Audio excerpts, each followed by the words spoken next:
Hello বন্ধুরা, আজকে আমি যে রেসিপিটা নিয়ে চলে এসেছি সেটা হচ্ছে দারুণ স্বাদের অমৃতসরি কুলচা, যেটা আজকে আমি বাড়িতেই বানিয়ে দেখাবো যে কত সুন্দরভাবে তন্দুর ছাড়া বাড়িতে গ্যাস ওভেনে তাওয়াতে এই কুলচা বানানো যায়। কুলচা বানানোর জন্য একটা বোলের মধ্যে আমরা নিয়ে নিচ্ছি 2 কাপ ময়দা, আর নিয়ে নিচ্ছি 1 টিস্পুন চিনি। আমি চিনিটা গুঁড়ো করে নিয়েছি। আর নিয়ে নিচ্ছি 1/4 teaspoon baking powder, 1/4 teaspoon baking soda, আর 4 টেবিল স্পুন ঘি। আমি পুরো 4 টেবিল স্পুন ঘি এখানে ইউজ করছি না, অল্প পরে লাগবে বলে কিছুটা ঘি রেখে দিচ্ছি। আর নিয়ে নিয়েছি 1/4 কাপ মতন টক দই। টক দইটা যেন খুব টক না হয়, নর্মাল যেরকম টক দই হয় সেরকম টক দই আমি এখানে ইউজ করেছি। টক দইটা ময়দায় মেশানোর আগে আমি এটাকে ভালো করে ফেটিয়ে নিয়েছি। ভালো করে ফেটিয়ে নিয়ে টক দইটা আমি ময়দার সাথে মিশিয়ে দিচ্ছি। সমস্ত উপকরণগুলো ভালো করে ময়দার সাথে মেশাতে হবে। আর একবারে আমরা জল দেব না, অল্প অল্প করে জল দিয়ে ডোটা তৈরি করে নিয়েছি। ডোটা যেন খুব বেশি নরম না হয় আর খুব বেশি শক্ত না হয়। যে ঘিটুকু আমরা রেখে দিয়েছিলাম সেই ঘিটা অল্প অল্প করে এই ডোয়ের মধ্যে দিয়ে ডোটা মেখে নিতে হবে। তারপরে একটা এয়ারটাইট কন্টেনারের মধ্যে এই ডোটা রেখে তার উপরে ঘি ব্রাশ করে দিয়ে সুন্দর করে ঘি লাগিয়ে ঢাকা দিয়ে একদম এয়ারটাইট করে মোটামুটি 3 ঘন্টা মতন এটাকে রেস্টে রেখে দিতে হবে। এবার যে ফিলিংটা আমরা কুলচার জন্য বানাবো সেই ফিলিংয়ের জন্য আমি এখানে নিয়ে নিয়েছি মোটামুটি 2টো পেঁয়াজ। পেঁয়াজগুলোকে ভালো করে চপ করে নিয়েছি।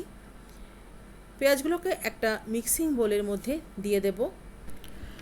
আর মোটামুটি 2 থেকে 3টে কাঁচা লঙ্কাও আমি চপ করে এই পেঁয়াজের সাথে মিশিয়ে নিয়েছি। আর দিয়ে দেবো ধনে পাতা। মোটামুটি আমি এখানে 1/4 কাপ ধনে পাতা চপ করে দিয়ে দিয়েছি। সমস্ত উপকরণগুলো ভালো করে এর সাথে মিশিয়ে নিতে হবে। এছাড়া আমি তাওয়াতে ড্রাই রোস্ট করে নিয়েছিলাম ধনে আর জিরে। এখানে মোটামুটি 1 টিস্পুন মতন ধনে গুঁড়ো আর 1 টিস্পুন মতন জিরে গুঁড়ো আমি মিশিয়ে নিয়েছি। আর দিয়ে দিচ্ছি 1 টিস্পুন আমচুর পাউডার। আমচুর পাউডারটা এই ফিলিংয়ের মধ্যে দিলে স্বাদটা খুব ভালো লাগে, একটু হালকা টক টক স্বাদ বেশ ভালো লাগে। আর 4টে আলুকে আমি বয়েলড করে পিল করে নিয়েছি, আর আলুটাকে আমি সুন্দর করে গ্রেট করে এর সাথে মিশিয়ে নেব। আলুটা গ্রেট করে নিলে আলুতে কোনো দানা থাকবে না আর খুব সুন্দরভাবে এই আলুটা মিক্সড হয়ে যাবে।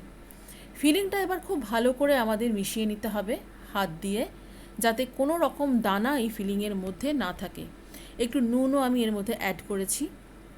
এই যে আমাদের ফিলিং পুরো রেডি হয়ে গেছে। আর ডোটাও প্রায় 3 ঘন্টা হয়ে গেছে বলে খুব সুন্দরভাবে ফুলে উঠেছে। 2 কাপ ময়দা থেকে মোটামুটি 6 থেকে 7টা আমরা কুলচা বানিয়ে নিতে পারবো। এবার ওখান থেকে একটা লেচি কেটে মোটামুটি এইভাবে ভেতরটা কাপ মতন করে হাত দিয়ে ঘুরিয়ে ঘুরিয়ে এবার এইভাবে আলুর পুরটা আমরা এর মধ্যে চেপে চেপে ভরে দিতে হবে। দেখুন আমি কিভাবে চারপাশটা আস্তে আস্তে টাইট করে মাঝখানে পুরটাকে ভরেছি, যেন কোনোভাবেই এই কুলচার ডোটা ফেটে না যায়।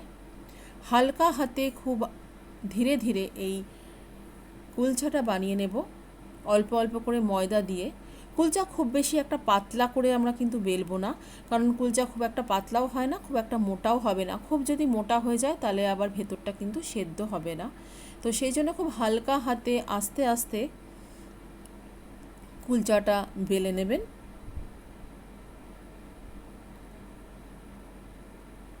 এভাবে কুলচা বানালে কোনোভাবেই ফাটার সম্ভাবনা থাকে না।